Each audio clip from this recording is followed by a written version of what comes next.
know we've got to find a way to bring some loving here today. Yeah. Father, we don't need to escalate.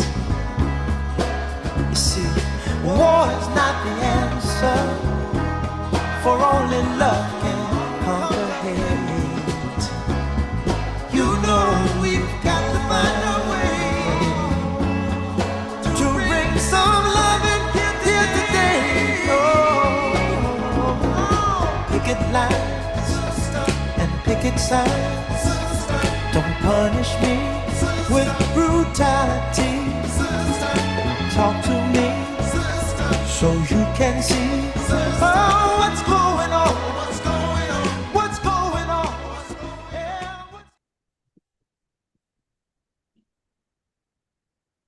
Good evening, NAACP, friends, partners, stakeholders, and community.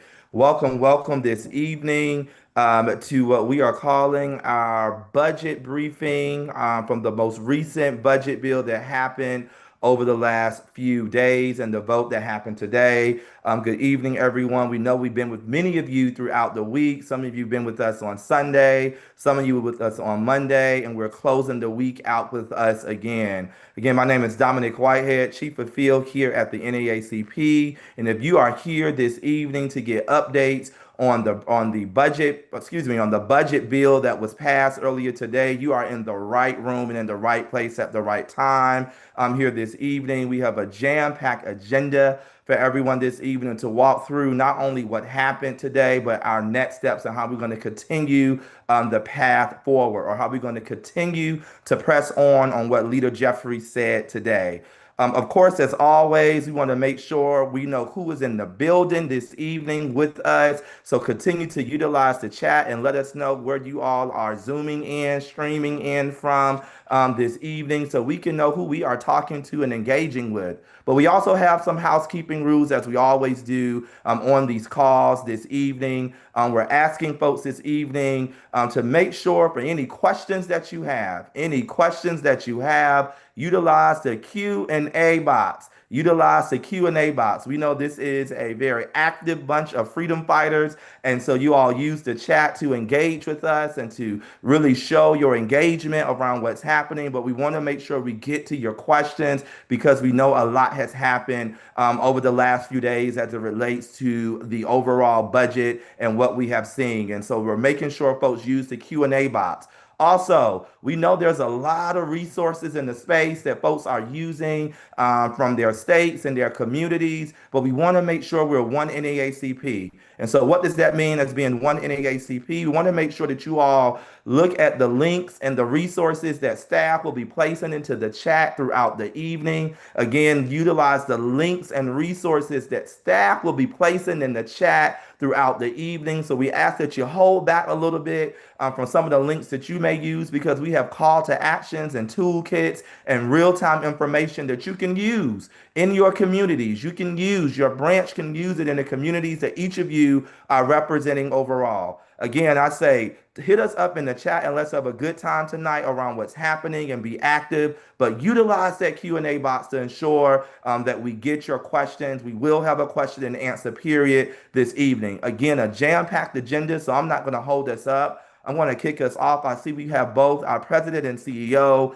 Derrick Johnson, on, as well as our Chairman of our National Board of Directors, Leon Russell. I will kick it over to President Johnson. Good evening, everyone, and thank you, Dominic, and the entire staff that have been monitoring the fight over the budget since this new Congress started. But particularly Sunday morning, when we realized that the Senate will begin the process of moving the bill with the goal of having it fully adopted by tomorrow, by Friday. That was a great fight. We've highlighted some of the deficiencies of the bill, how it would undermine what many Americans have come to expect in terms of their tax dollar benefits through programs, as well as recognizing that this bill sets the tone to redefine the role of government. And it's really important for us to understand that this is really a transfer of wealth from middle income Americans to the richest individuals on the globe. For example, they have adopted over $930 billion in cuts to Medicaid. And at the exact same time, they're providing $910 billion of tax cuts to the top 1% richest individuals in the world. What does that mean in terms of how healthcare is delivered? For many Americans, they will not have access to healthcare. For many of our elders who are in nursing homes, families will have to figure out how to pay the bill for the nursing homes, or those elderly individuals will be put out the nursing homes. Over $350 billion in cut to education. So many of the title programs that our communities rely on across the country, black or white, we're going to begin to see a substantial cut in the delivery of education, a substantial revision on how we access programs such as military veterans affairs programs. This is a radical departure from what we have built out through our advocacy over the last several years. A fight that really started after 1932 with New Deal policies to ensure that tax dollars create a social safety net. It was furthered in 1964 when the Civil Rights Acts began to get adopted to ensure the New Deal policies would apply to African Americans, whether it was the Civil Rights Act or the Voting Rights Act or the Fair Housing Act. All of those things created the quality of life we have today. But this is not the end of the fight. This is the intermission.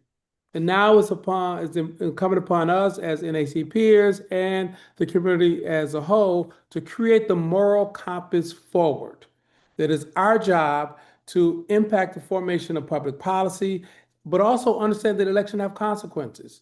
And so we have to impact formation of public policy federally by organizing now for November 2026. So these conversations that we're having is to set the tone, provide the education and understanding around the road ahead. There will be a lot of carnage over the next, 18 months or so. And that's unfortunate. But now we have to explain to our community who did it and what we must do to right-size it. I'm going to turn it back over to you, Dominic, so you can navigate us through this conversation. And like before, we try to start within the hour and end within the hour. And tonight will not be any different. Dominic. Thank you so much for that, President Johnson. Before we dive in, we do have Chairman Russell on. So, Chairman, I will see if you have some remarks as well, based upon what has been happening over the last few days and what has happened today in Congress. Thank you, Dominic. I'm going to associate myself with what President Johnson has said, but I also want to say to us that there is a target for November of 2026, but we have to start doing some things right now. It's important for us to educate every element of our constituency about the impact that this big, ugly bill that is about to be signed is going to have on their lives. And when I say everyone, we have to start with our young people. We have to explain to them whether they are in elementary school, high school, or whether they are in college or working on a graduate degree. This bill is going to impact them, and they need to understand how so that they can be prepared to deal with it. We have to talk to people not just about the things that they're going to lose, but the potential impact on their very lives of this, so that they can look out, so that they can make sure that they are protecting themselves. Some of this bill will not go into effect until after the 2026 elections. But people need to be prepared and understand what this means. Lastly, I want to remind this particular audience that the NAACP started to talk about this not yesterday, not last month, not in January, but we started talking about this last year, this time. As you can see from my screen, we deplored Project 2025, and we talked about the need for us to have our 2025. It's important for you to understand that they laid out a roadmap. They have stuck to that roadmap. That roadmap is going to be destructive of the way of life of many of the people on this Zoom and many of the people that we know. And so it's important for us to work across all of our constituencies to ensure that starting this evening, they begin to understand the impact and begin to decry that impact. We asked you beginning last week to start contacting public policy makers. You must continue to contact your senators, your congresspeople, your members of your state legislatures, and your city councils, because now it is going to be up to all of them to deal with the consequences of this nasty law. And I can say nasty law, quite frankly, because I've heard this bill decried at every political level of this country. I don't know anybody who believes it's a good bill. I just know that some people felt that they had to adopt this bill. They have done it regardless, understanding the negative impact that it would have. And so it's up to us to educate all of our communities, not just Black folk, not just brown folk, but all of our communities, so that they fully understand that this is a mean-spirited, nasty, destructive bill. It knows no bounds, no boundaries for the folks that it will negatively impact. We have work to do, folk. Pay attention. Thank you, staff, for putting this presentation this evening together. We look forward to more going forward. Thank you, Chairman Russell, for those remarks. We have work to do. We have work to do. And this really sets us up, both you and President Johnson comments set us up around what is it are we doing now in this moment. So I invite our Senior Director, Wisdom Cole of Advocacy, to walk through our As American As campaign. We've been going through this for the last few days. I know the advocacy team has been training folks and really pushing this campaign out to units across the country, but now is the time and the moment to really stand up as American As. So Wisdom, the floor is yours. Thank you so much, Dominic. And thank you to President Johnson and Chairman Russell for the remarks. Thank you to all the members who are here on the call tonight. If you can, just do me a favor in the chat. I want you to drop AAA. Put 3 A's in the chat. AAA. If you're with me, you're going to put 3 A's in the chat. And I'm not talking about AAA. I'm talking about As American As. I'm also talking about AAA for triple accountability, because that is what we need right now in this moment in time. We need to make sure that we have accountability. Thank you so much. I see all the A's flooding the chat because folks are ready for some accountability in this moment in time. As we are defending our safety nets and protecting our communities, we have to ensure that all of these things that are being cut are as American as just you and me. Right. There are so many things that we have been working on at the association when it comes to this federal budget fight. As Chairman Russell said, we've been working on this actually for quite some time. Right. If someone was to ask us to show the receipts, right, we could show them that we have been organizing, talking about Project 2025 early last year and converting this into this campaign where we're addressing the issues when it comes to Social Security, when it comes to Medicare, when it comes to Medicaid, SNAP, Pell Grants, and public education. All critical things that are on the line for our communities, right? These things are rooted in racial and economic justice. And it's important for us to mobilize the Black community, but also our allies and partners as well. And so thank you to any allies and partners who are here tonight. I know we have a few who are going to speak on this call. But we have to use this moment in time to elevate the personal stories, right? Over the course of this campaign, we have collected stories from veterans, from those who are in need of Medicaid, those who rely on SNAP benefits to feed their children, right? Those who rely on the Pell Grant to attend higher education. All those things are impacted, and the stories are really what helps us continue that advocacy work. We want to ensure that now that we recognize the moment in time we're at, we have a really unique opportunity. In August, our Congress is required to be in their district, right? They're required to be in community with their members, with their constituency. And so this is an opportunity for you to ensure that you are demanding accountability. What are we going to do next? What are the policy solutions? Where are the resources? How are we going to rely on state agencies, partner organizations, and others to ensure that we continue to serve and support our community? And so we are urging folks to be a part and to put on town halls in their city, in their state, be in community and advocate with their elected officials.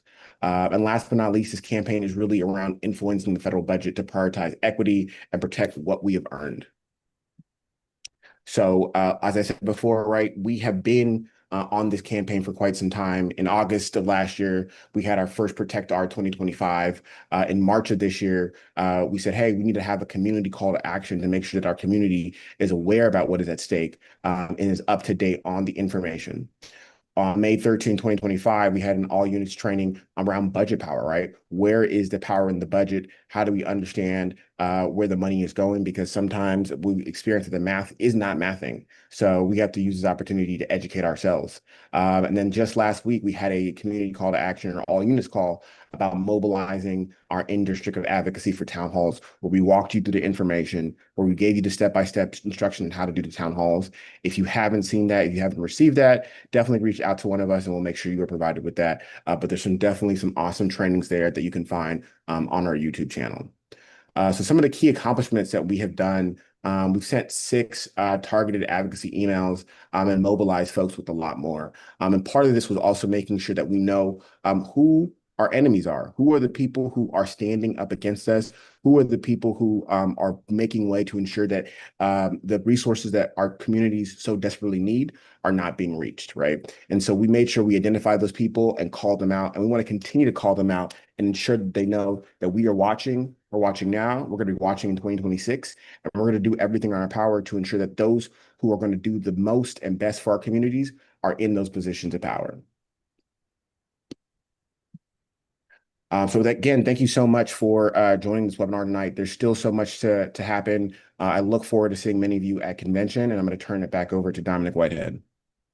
Thank you so much for that wisdom and all things AAA, As American As campaign. We are asking folks to lean in, dive in, connect with our advocacy team. I love what Wisdom just said, the triple accountability. It is accountability time. We are watching folks all the way to the ballot box in November 26th. This November 2025, we have elections. So this is our time to stand up and make our voices heard. I am now going to kick it over to our Vice President of Advocacy and Unit Effectiveness, Ms. Phaedra Jackson. She has a star-studded panel this evening to talk about what does it mean now in this moment, now that this bill has passed. We're going to talk through that with some amazing folks from our partners, units in the field, and our in-house policy experts as well on where we go from here. Phaedra? Thank you so much, Dominic, and thanks, Wisdom, for that recap. What I heard was we are not new to this. We are true to this. We have been organizing and we will continue organizing. I know that we are facing some tough times, but we will continue to stay in this fight. And we are really excited to have a tough conversation tonight, right? We are joined by some leaders in the field who are doing the work, and we want to arm ourselves in this moment with a pivot. Type in the chat for me, pivot, because we are going to talk about how we pivot in this moment, right? We fought like heck to make sure that we stopped or tried to stop this bill, and our voices were heard. And so now we're going to pivot. It is now about to become law, and we've got to have a conversation on harm reduction and how our communities respond, right? And so we are excited to be joined by Patrice Willoughby, our NAACP Chief of Policy and Legislative Affairs, We are also joined by Quentin Savoy, the president of the Las Vegas branch of the NAACP. And we have Judith Brown-Dianis, the executive director of the Advancement Project. And so we are just going to dive into conversation because I think that's what we're here for. Folks have a lot of questions. I know you all have a lot on your minds and a lot to say. And so I want to dig in with a question to all of you. And the conversation will start with, now that this big, beautiful bill, AKA the big, ugly mess, the big, bad bill has passed both chambers and is headed to President Trump's desk, what is your immediate reaction for your area of expertise?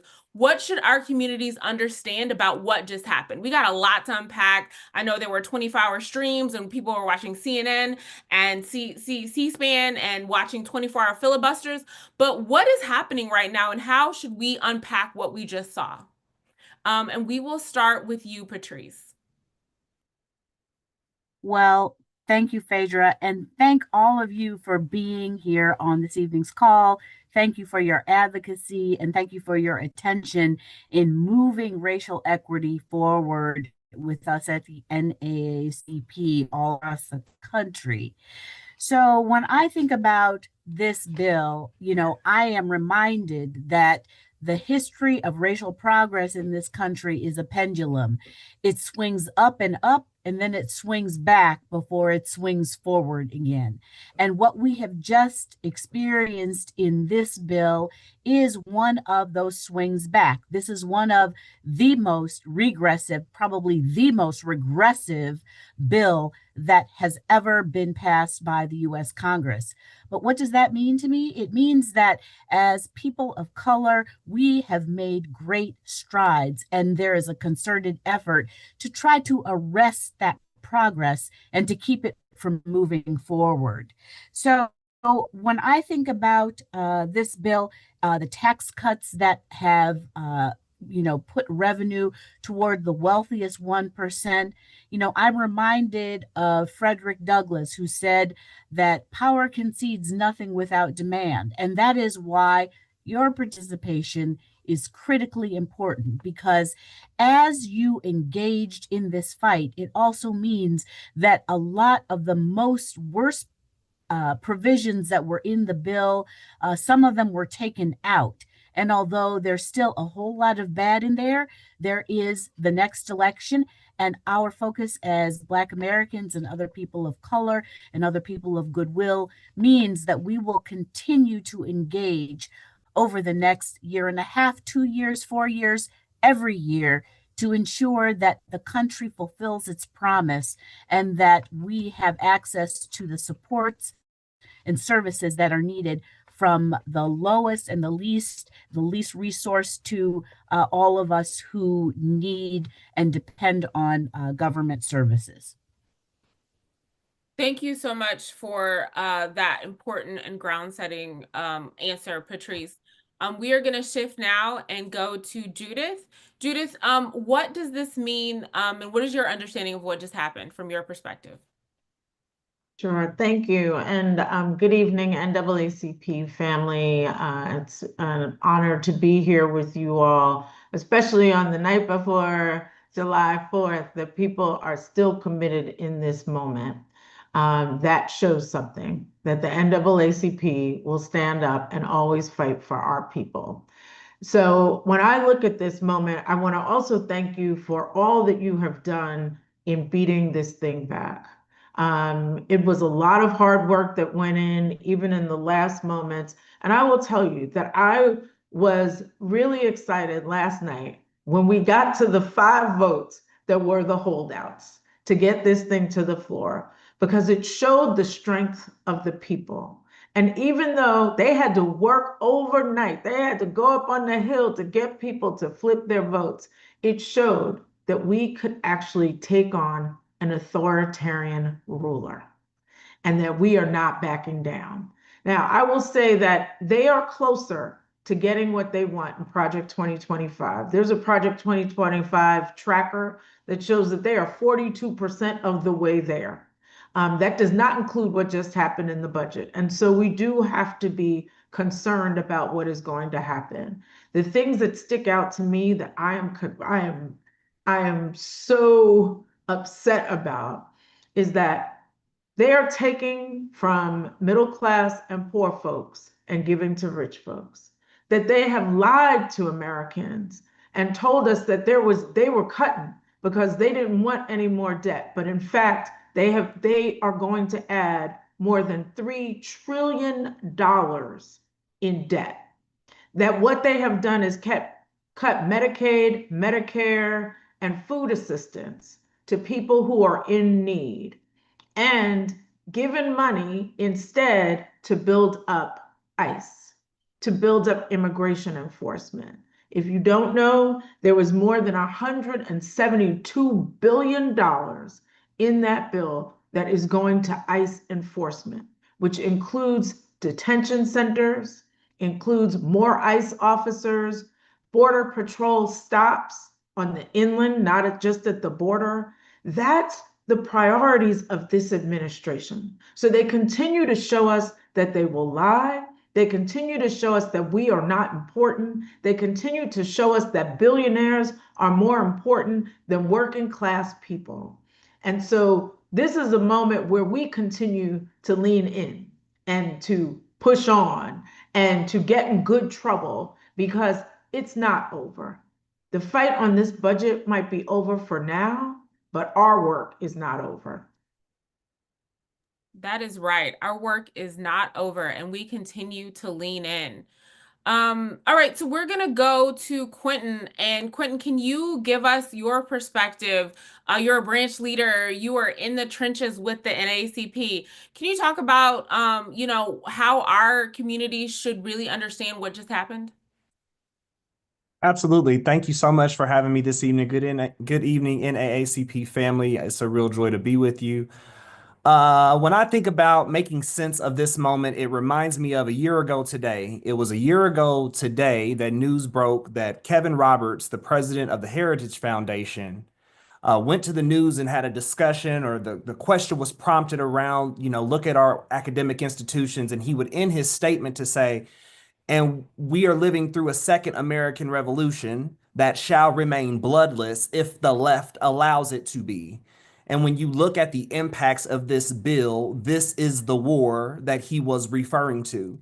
This is absolutely going to claim lives. It is absolutely going to create a permanent underclass in this country, and it is going to set us back significantly.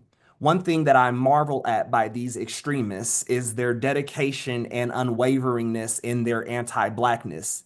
It demonstrates to me that intention equals results. They have been intentional about hating us since our advancements of yesteryear, and this is the fruit of that labor. So what it says to me is that with all of our magic and majesty, what if we took that same principle of intention equaling result and create the world that we deserve? So in as much as I'm enraged, I'm not surprised. They said this, and this is how it's showing up. So now it's our moment to become the people that our young people will learn about 20, 30, 40 years from now, when we save our democracy and we strengthen it for them. I know that's right. This is our moment. All right, so let's get into the meat of this, right?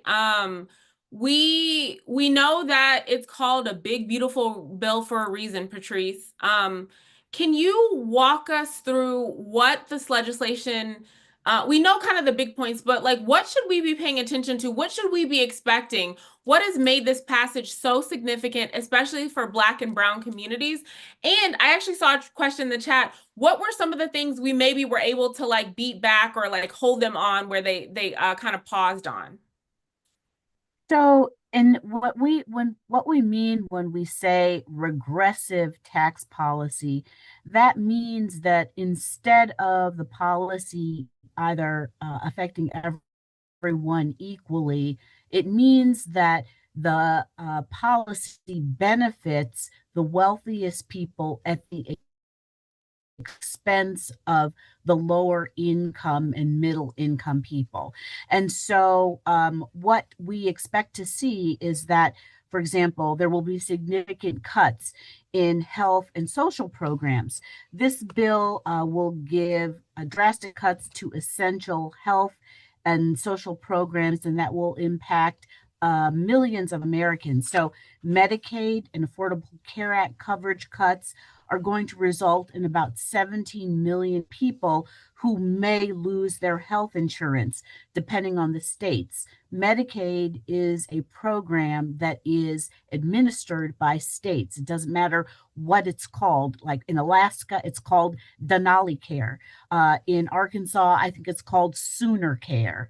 And people don't know that they are on Medicaid. And so that's part of the problem.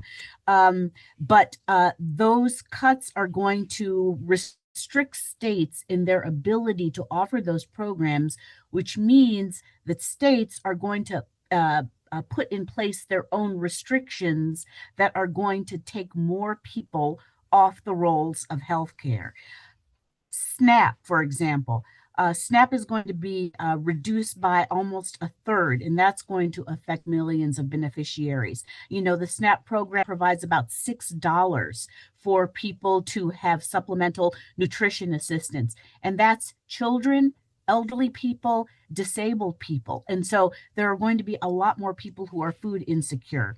There are also going to be cuts to student loans, and that's going to disproportionately affect low-income students. And so over half of the Pell Grant recipients are expected to face reduced awards. Some of the unintended consequences that you might not see are that there are cuts to the IRS and tax enforcement. That's going to lead to increased tax avoidance by some of the wealthiest people. With that situation, that reduction in IRS staff could result in about $350 billion reduction in tax revenue. That's going to put pressure on the federal budget, which is going to create more of an incentive to further restrict social programs.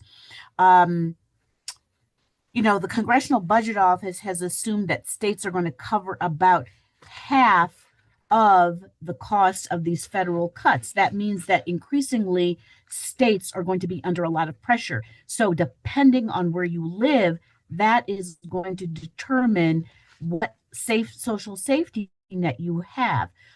It shouldn't be that way because the federal government has always been this backstop to prevent that type of disparity among the states. But this is what our opponents really want. They, you know, when the 14th Amendment was enacted, the immediate pushback from states was that they didn't want the federal government determining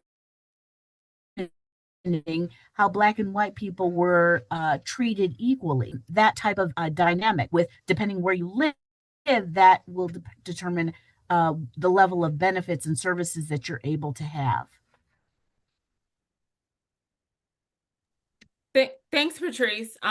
You know, I really appreciate you highlighting things like food insecurity, less access to education, increased tax avoidance, which really means less revenue. And we all know if there's less revenue coming in, then there's less to support the services that we need. So we look at future cuts.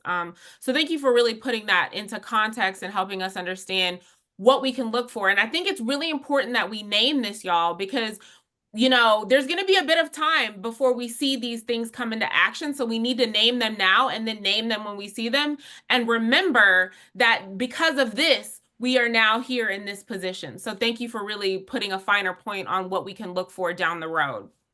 All right, so I'm going to come back to you, Judith, because, you know, your work at the Advancement Project really centers race and justice. And I want to understand, you know, how does this legislation reinforce the race class status quo? And also, like, what legal and advocacy strategies should civil rights organizations start to prioritize given this broad scope of changes? Like, do we have avenues? Yeah, so let's take a few examples and talk about what can we do about it. So one is the closure of public schools, because what we're going to see is that there's going to be $20 billion that's going to be put into voucher programs. And that money is coming out of our public school budgets. That means more closures in Black neighborhoods, definitely. Two is that more money for ICE, right, means more police on our streets. And we have seen how they have no guardrails on what they're doing right now. They are aggressive. They are stopping US citizens. They are detaining US citizens. We have new detention centers like Alligator, Alcatraz that are being built. And we know that they are relying on racial profiling in what they are doing. So that's the second area. Then on healthcare, think about it. 65% of Black mothers giving birth use Medicaid. 65%. So Medicaid cuts are going to hurt them. When Medicaid cuts hit Black people, that means it hits Black doctors. That means it hits our hospitals. We will see more closures in our neighborhood, in our areas of hospitals as a result of this. So it is going to exacerbate racial inequities. And then I want to add this. They've done everything they could to actually dismantle all of the federal protections for civil rights, including closing down offices for civil rights in all of the agencies and shutting down the Office for Civil Rights at the Department of Justice. So that means the federal government, right? This is not a coincidence how this is playing out, y'all, right? This is the great white plan, is that we're going to take from you all, and then you have no protections to fight back to get it back, or to actually say that we have civil rights protections in place. That means that there has to be a remedy. Affirmative action. We're going to see less Black doctors going to medical school because they have dismantled affirmative action. So for them, it's all coming together quite nice, right?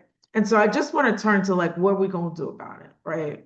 So one thing is that we have to be ready to fight at the state level, because what's going to happen is this federal budget, as messed up as it is going to mean money's going to the states, and we've got to be ready to fight at the state level. If you have a state that has an Office for Civil Rights, right? Because we don't have Title VI any longer, right? That prohibits discrimination in federal funding. It just basically doesn't exist right now. It's on the books, but we can't use it. So that means that at the state level, hopefully you have an Office for Civil Rights in various agencies, you have a Commission for Human Rights, et cetera. So we need to be filing complaints and state cases against what happens if it gets to the state level and we see the inequities happening, right? So we're going to have to fight tooth and nail to make sure that our state legislatures are providing for equity. And that means also at the local level, right? At the city level, the county level, that's where our fight is going to be. While, right, we are fighting the bigger fights to make sure that we sustain our voting rights, that our people are turning out, and that we remind our people who did what to whom and when, and what is the impact of it. Because what they are banking on is that we're going to forget. And what they are banking on is that we ain't going to tell our white friends, neighbors, and colleagues who voted for this, that we're not going to remind them when they ain't got no health insurance who did that to them. And so this is kind of the work that we have to keep doing, is keep this at the forefront. Remind our people how this happened, because some of it is actually not going to play out for a few years. And so when it plays out after the midterms, because some of it doesn't go into effect until 2026 or after, they're going to be blaming us. They're going to be blaming all kinds of people and not accepting responsibility. So we got to make sure that we tell who the villain is and what they did to us and when they did it and how it is hurting us, so that our people can be empowered to know that we have to fight back.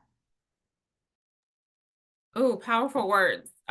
You said so much, and I'm not gonna recap everything you said, but I think the biggest important thing is we don't forget, and we cannot forget. I want y'all to type in the chat, we don't forget. And that's so important because these things are ticking time bombs, right? They're not gonna happen right away, but we've got to be able to see them when they happen and call them out and have accountability. We're gonna have a conversation about accountability and looking forward in just a moment, but I want folks to remember here and now that you're hearing the groundwork set. We know what's coming. It won't be tomorrow, but when, grandma and grandpa aren't able to get their Medicaid, when those schools are closing, when those hospitals are closing, we've already seen the impacts of cuts to Medicaid, right? We know what it looks like when those hospitals close in rural areas across the country. And that is going to be at scale at this point, right? So remember that. We don't forget.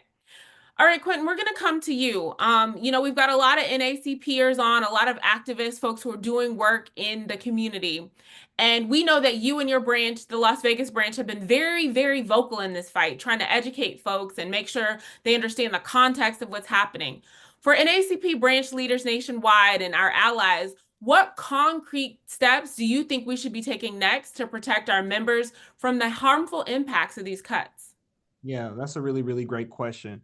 It's been so important to me that people understand the gravity of this moment. I know I'm preaching to the choir when I have to tell folks how often I have to distinguish NAACP from NCAA. So getting people to understand what's happening is something that we are all responsible for, and it's been very important to me to make that plain to people. I've got news for you. I don't have a silver bullet. Like, none of this you're going to hear today is new. We just have to double down on the things that we know work. I love history. I'm a student of history, and I deeply believe that if we are willing to read, history will show us our way. My Spotify is chock full of Negro spirituals right now because I've just been looking and clamoring for answers. And I've also been reading books. So I'm currently reading Where Do We Go From Here by Dr. King. I'm also reading Freedom Song by Mary King, who participated as a student in Student Nonviolent Coalition with Ella Baker. And it has been really interesting to read those stories in this context because they didn't know what was on the other side of their sacrifices. And a lot of the freedoms our young people and even us experience today is without the direct involvement of having to advocate for those rights the way that this moment is requiring us to. So first thing I say is look to history and be willing to teach that history to our young people. Second thing, not novel. We got to build relationships, like intentional relationships with people. I marvel at the amount of times I have to make people speak to me. We've gotten so conditioned to just being in our little silos on our phones and our devices that we aren't invested in one another. So we have to speak. We've got to make a new friend. We've got to be willing to be invested in them thriving as much as we are our own families thriving. Because in the fight against authoritarianism, it's more of us than it is of them. And even the differences that look like they are differences on the surface are likely the thing that really binds us together, because this moment is going to require us a deep level of buy-in with one another. So we need to be building individual relationships intentionally and strategic alliances, y'all. Find folks that can help fill a gap that your branch can't fill. We are exploring at my branch an opportunity to partner more deeply with an urban farm we have right here in the historic West Side. These sisters are teaching us how to grow food in extreme heat. Watermelons, good juicy ones coming up out of the ground at the Aboto Collective. And I'm working with the executive director there to figure out how do we put together a community resiliency series where we are teaching people how to grow their own food, ways that we can purify water in the event that we've run into real tragedy, right? How do we come together for one another in a community safety plan when ICE raids our neighborhoods?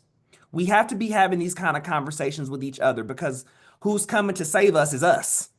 And if we are not bought into each other saving one another, then we won't build the coalitions that will meet this moment. The final thing I'll say is this: we have to imagine a function of this moment is to flood the zone and make us all crazy. If you're not meditating or praying or talking to the grand architect in the morning, I implore you to do that. That moment, that 5 minutes you take, is what your brain needs to meet this moment, okay? And in addition to fighting and educating and doing all of those things, We need to be imagining the world we deserve. What does it look like when we have to rebuild a lot of these things that these extremists are tearing down? It's not enough for us to just be against them. We have to decide what we want, what we deserve, and be unrelenting in pursuing it. And that means educating and demystifying people around our government system. That might mean running for office. And I know a lot of people are like, oh my God, I don't even know. I don't have a JD. I don't have a PhD. I just need you to care. I just need you to care. And even if you don't want to run for office and be like an elected official, consider running a ballot measure campaign. I bet you this, as we continue to watch the federal government deteriorate, we will have to safeguard ourselves by way of tools that we probably aren't accustomed to using, ballot measures being one of them. So absolutely, positively be thinking about the ways that we can create the world that we deserve, because it doesn't always have to necessarily come through Washington. So like I said, none of those things are novel. They're things that we know. We just got to get to it. And I can't wait to do it alongside you. That's right. No one is coming to save us. All we got is us. I really appreciate the dialogue from all of you here. We are going to go into our last question. As we prepare for that, I want to encourage folks, we're going to go into Q&A right after this. So if you do have questions for the panel, be sure you're using them, you're putting them in the Q&A, and our team will actually be uplifting those questions after this quick rapid fire round of questions. So in closing, we started this conversation talking about a pivot, right? So we've seen the passage of this bill. We fought as hard as we could, and we were at least able to gum up the wills, right? And this probably won't be our last fight. But as we look towards the horizon of the 2026 midterms and we think about accountability, how do we hold legislators who voted for cuts that will harm our communities while giving tax breaks to corporations accountable? What specific accountability measures should NAACP branches demand from their representatives who supported this bill? And I'll invite each of you to take a brief moment and answer this question. And I will start with you, Judith. I thought I'd be second. I think, this is about accountability and transparency, right? We have to call them out, put their names out there, right? Let people know who the culprits are. In many places, people will say, oh, well, we didn't vote for these people or whatever. It doesn't matter. When people get elected, they're actually supposed to represent everyone in that district, senators, everyone in that state. And so we need to have, first of all, a muscle of reminding people that democracy is not just the vote, but it is the everyday work of holding them accountable. And so that means these town halls that you all are talking about are an incredible opportunity. Bring them in, ask them to come. They're not going to come. Make that a news item, right? That they are not attending. Listen, they just went on vacation until July 14th. They did the dirty deed and went on vacation. So we need to let them know that they can't take a vacation, that we're going to continue to hound them, that when they go to speak, we're going to be there.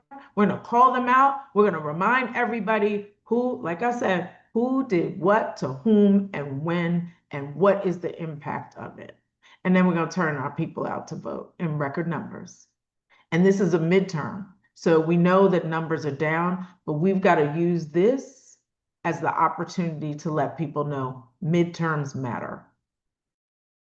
Midterms matter. We're talking receipts and record turnout. Those are gems. Thank you, Judith. All right, Patrice, what are your final words as we pivot towards 2026 and accountability? Accountability means understanding that people have very short attention spans and not getting distracted. There was ample opportunity for the members who voted for this bill not to. Many of them, and you might have been seeing some of the House debate on the floor today.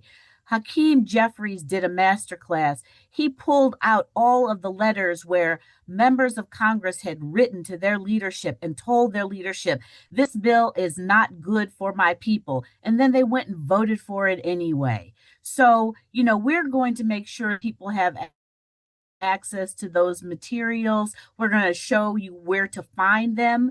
The hypocrisy is something that cannot be let people forget. And so that's accountability. The other thing is the fake populism.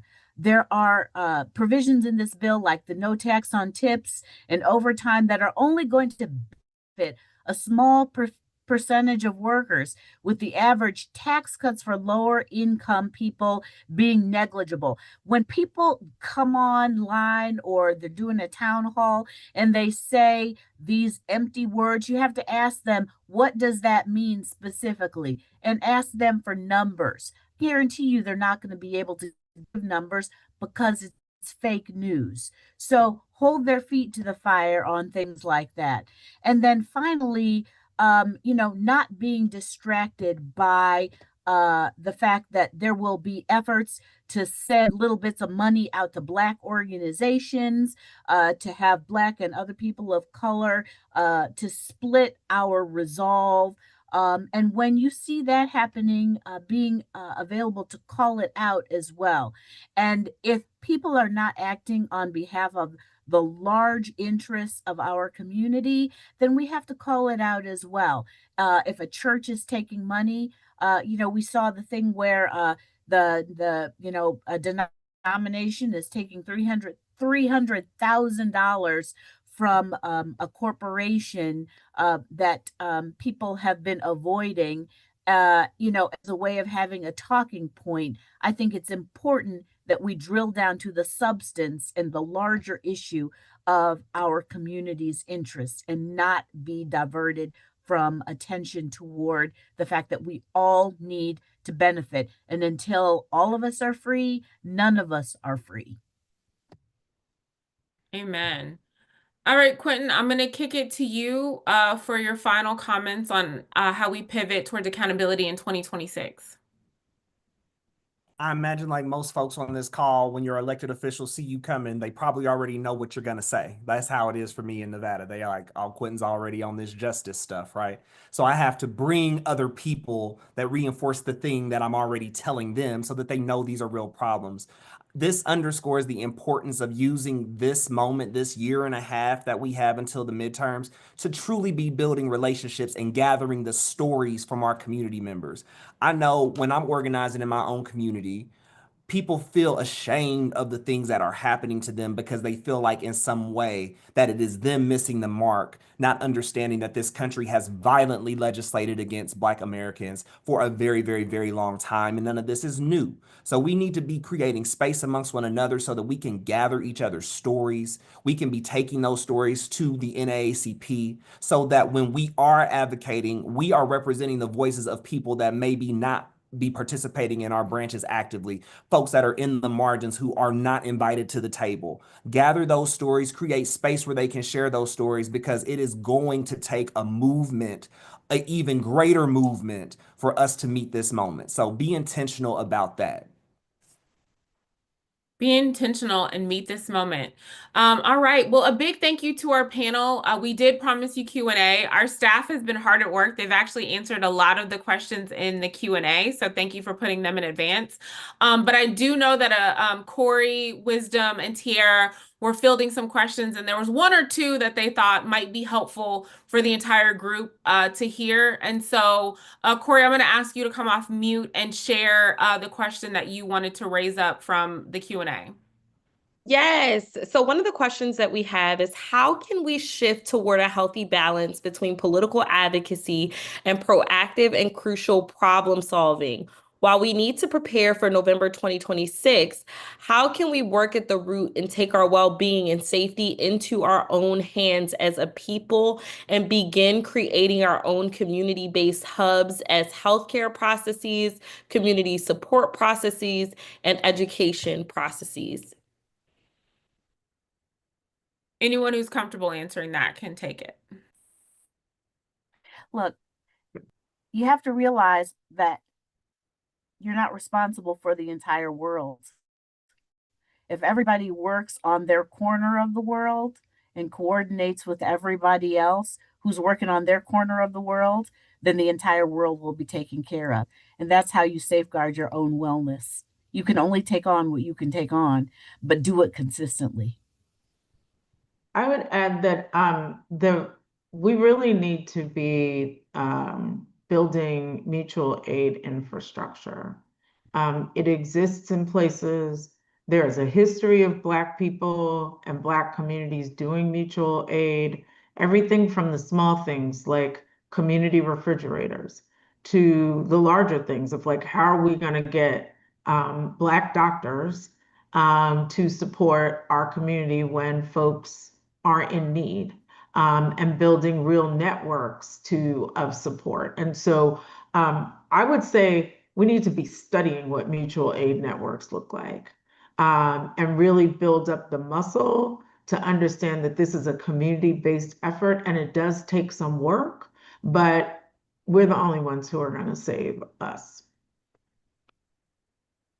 All right, we are the only ones who are going to save us. We've got time for one final question. Wisdom, do you want to share our question for the panel? Absolutely. Great panel so far. We got a question from Iris Hunter around partnership. I'm going to tweak the question just a little bit. In this moment in time, where do you see opportunities to build unexpected coalitions, whether it's across generations, geography, or political lines? Iris talks about LULAC and other key ethnic organizations being key to strategizing.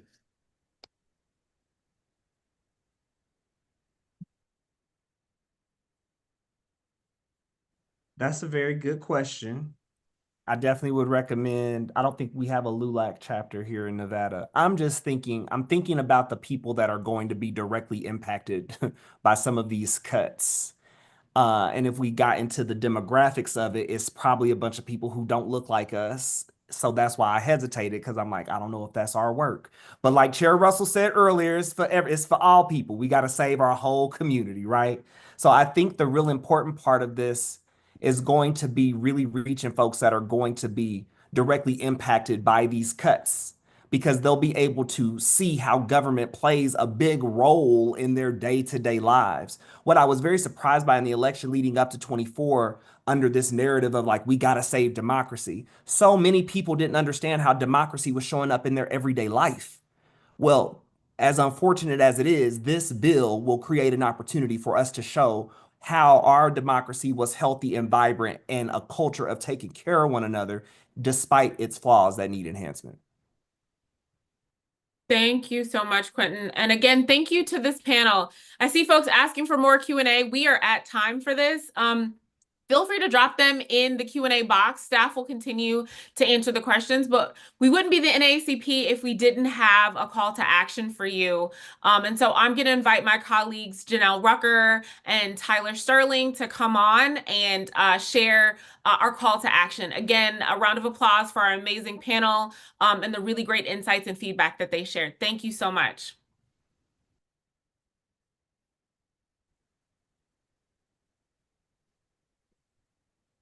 Thank you, Phaedra. Greetings, everyone. Accountability, accountability, accountability. I think it's been the through thread through the conversations today. And so we've got 488 days until the midterm election. So the fight continues, the pressure needs to continue. The past few weeks, we've been flooding switchboards on Capitol Hill. We've been reaching out to our senators and our representatives. And as Chairman said at the top of the call, that's not going to stop now. So I encourage you. I know my colleagues have been dropping some links in the chat. Our newest graphic here reminds Congress that they took a vote today. The House took a vote today, and we've got a vote too, coming up in November 2026. And so we wanna flood social, Instagram, Twitter, anything, Facebook, and tag your representatives, tag your senators, and let them know, like, they might be on vacation, like Judith said, but now is not the time, and we will not also be on vacation. So we'll share the link for you to download that graphic, and please Share it on your platforms, send it to your friends so they can share it on their platforms so we can keep the pressure up. We've also been sharing links to the As American As campaign page. That's going to be your home base for the next 488 days. That's where we're going to update messaging. That's where we're going to add some of the analysis that you've been asking for. That's where we're going to be keeping tabs on pieces of this bill as they're implemented. This is where you can learn more about what is going on, what has been passed, what our elected officials are doing. And we'll also update the toolkits. There will be more graphics, anything to help us keep kind of the digital pressure going, especially as you start getting out in your communities, hosting your town halls and your rallies. It'll really be your home base for everything you need to keep the pressure on. And then I will turn it over to Tyler, who's going to talk a little bit more about our narrative control efforts. Good evening. Good evening. My name is Tyler Sterling. I am the National Campaigns Director here at the NAACP. Clearly, I wish we were speaking at a more lighthearted or a better time, but as all of the panelists spoke to, as President Johnson spoke to, as Chairman Russell spoke to, as Dominic spoke to, now is the time for movement. Now is the time for work and the time for us to work, but to work smarter, make sure we are working smarter. We have 488 days until that election day is coming up. We have very important elections in Virginia, New Jersey, Louisiana. There are elections happening all of the time. And so that is why accountability needs to happen all of the time to ensure that we are holding folks accountable. What I'm going to be talking about is a bit around our storytelling. And so why storytelling matters first. I want to indicate that storytelling keeps people engaged and connected. Even after a legislative loss, they can help people feel seen, validated, heard, and part of a larger movement. Second, stories are a tool for accountability. All things Janelle just said. Who is harmed, who voted for it, and how we need to resolve it, or who is responsible for resolving it. And your vote is your power to that, in addition to the town halls, in addition to the pieces of organizing. But we're talking about storytelling. And this last piece here, why storytelling is so important, is they help grow and sustain the base. Everyone on this call and in the chat is talking about why we need more people, more other folks engaged and a part of this movement. Storytelling is the long-term game, and how we control the narrative. We bring the receipts and we hold folks accountable. So by doing that, you're not only keeping people engaged, you're not only holding folks accountable, but you're growing the movement. We know it is not solely on us, but so often it seems like democracy is on our backs, and it is going to continue to stay that way until we grow our coalitions, until we bring other folks in to do that with us. And the way that we can do that is through a very effective tool of storytelling. So my colleagues are dropping into the chat this storytelling link. It is found on the website. It is based in the toolkit. There are the talking points there. As Janelle said, those things will be updated. So really want to emphasize this storytelling component. We have 488 days until this election. Want to make sure we do not burn out. I see many people in here. This energy in the chat is moving, and I want to keep that energy. We need to sustain that for these 488 days. We need to sustain it through the 2025 elections, and then we need to build on it for 2026. So storytelling is going to be how we control that narrative, shape the future, and then transform the future into the vision that we want it to be. So thank you very much, and I will kick it to President Johnson for our closing. Thank you, Tyler. Thank you to our panelists and all of you who have come for this hour on July 4th Eve, a time where the nations celebrate independence, a time where people begin to commemorate the journey of this democracy. But this democracy is as strong as we participate in it. And while others want to anoint a king, there are no kings in this country. It is only us, the citizens, those who have fought to perfect this democracy, to ensure public policy reflect the needs and interests of the communities we live in, the communities we come from, the communities we care about. And what we witnessed today is the passage of legislation that really put profit above people. But it's only the intermission. It is an opportunity for the NAACP, all of our partners, all the organizations that care about not only our community, but the equal protection under the law for all individuals. And so as we fight, we take a pause to get rest during this intermission, because once we kick back off, we must demonstrate who's causing the harm. And the harm that's being caused has nothing to do with DEI. It has nothing to do with how one pray, has nothing to do with one's sex or sexual orientation. It has everything to do with greed. And so in this moment, I just want to say thank you. Thank you for all that you have done, but I also want to thank you for all that you're about to do. Get rest, enjoy family, have a wonderful weekend, and we really appreciate all that you have and continue to do to make this nation, this organization, our community better for everyone. Peace and power.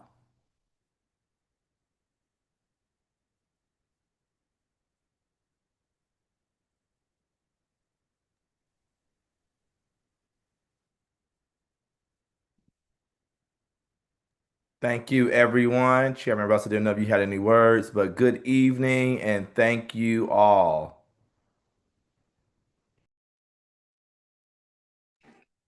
I think it's been a wonderful program. Good evening.